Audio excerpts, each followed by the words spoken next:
Someone's on the prowl, trying to take us down, but we ain't giving up now.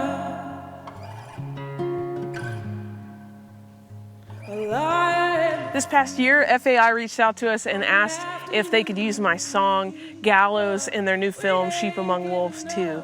And my song Gallows was written in the wake of a close friend of ours attempting to take his life, and it happened a couple years ago. And so he went out to a lake, overdosed, and there was a park ranger that wasn't even actually supposed to be in that area at that time, but happened to be walking by, found him unconscious. And I know this is not the case for so many stories, but he was found just in time, rushed to the hospital, and revived.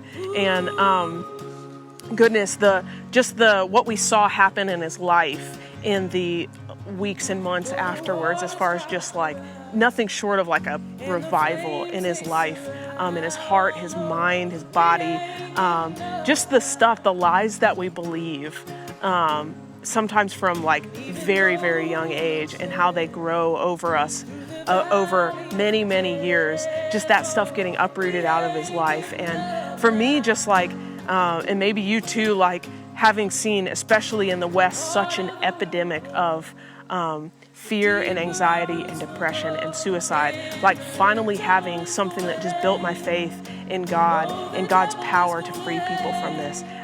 It's just been absolutely incredible to get to witness that in a close friend. And so what I'm using in the song Gallows is really a play on the story of Esther.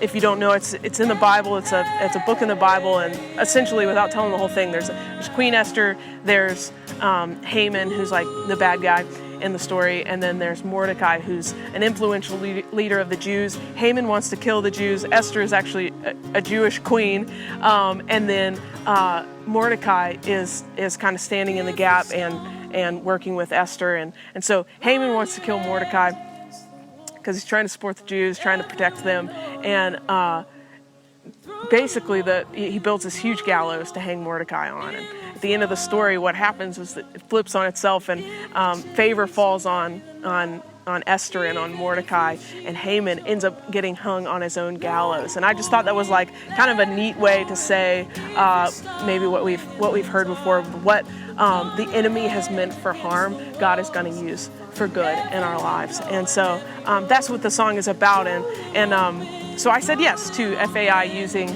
the song, and in fact, we got to go out and record the song and meet them in Israel, and we recorded it in the oldest Protestant cathedral in the Middle East, and it's in the middle of Old City, Jerusalem. Absolutely unforgettable experience for us, and we were totally cool with them using the song. We thought it was going to be a cool idea and everything, but then like meeting them and then hearing the stories that are all like coming together and really seeing the film, like it's nothing short of a plan of God, just the way that all of it weaves together to really display his heart of hope for people over depression, over anxiety, over suicide. Our God is a God of hope. There actually is freedom and hope in him. And we encourage you, go watch the film, hear the stories, see it all come together. We hope that you'll be changed by what you watch and hear. Thanks so much. Oh, the devil is gonna hang. Oh, the devil is gonna